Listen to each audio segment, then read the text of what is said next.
Town र आइबेडी क्षेत्रमा बढ्दो ट्राफिक चुनौती। पुनर्वास नगरपालिकाको यो दृश्य तपाईका लागि नौलो नहुन सक्छ, तर आज हामी कुरा गर्न गइरहेका छौँ पुनर्वासका दुई व्यस्त क्षेत्र टाउन र आइबीआरडीको ट्राफिक समस्या बारे, जहाँ ट्राफिक प्रहरीको ध्यान दोधापुल मात्र केन्द्रित हुँदा यहाँ नियम उल्लङ्घन गर्नेको बिगबिगी बढ्दो छ। उनीहरूले बिना हेलमेट क्षमताभन्दा बढी यात्रु बोकेको बारेमा गुनासो गरिरहेका छन्। यहाँ त हेलमेट नलगाइकन जति चलाए पनि हुन्छ, कसैले केही भन्दैन। एउटा मोटरसाइकलमा 3-4 जनासम्म बोकेको देखिन्छ।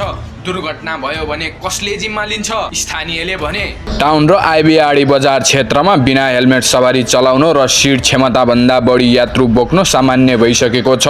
यसले दुर्घटना र सडक सुरक्षामा चुनौती थपेको छ। नियम पालना गर्ने यात्रुहरू पनि यसबाट आजित भएका छन्। स्थानीय बासिन्दाका अनुसार ट्राफिक प्रहरीको ध्यान दोधापुलमा मात्र केन्द्रित हुँदा यी क्षेत्रहरूमा नियम उल्लङ्घन बढेको हो।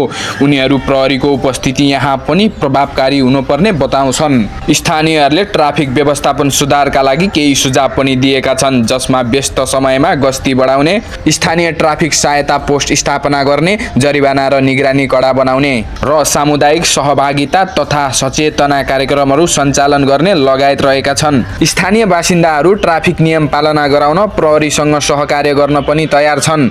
उनीहरू आफू बसेको क्षेत्र ट्राफिक व्यवस्थापनमा सक्रिय भूमिका खेल्न चाहन्छन्। टाउन र आइबीआरडी क्षेत्रको ट्राफिक समस्या दीर्घकालीन रूपमा समाधान गर्न ट्राफिक प्रहरीको सक्रियता र प्रभावकारी उपस्थिति आवश्यक छ।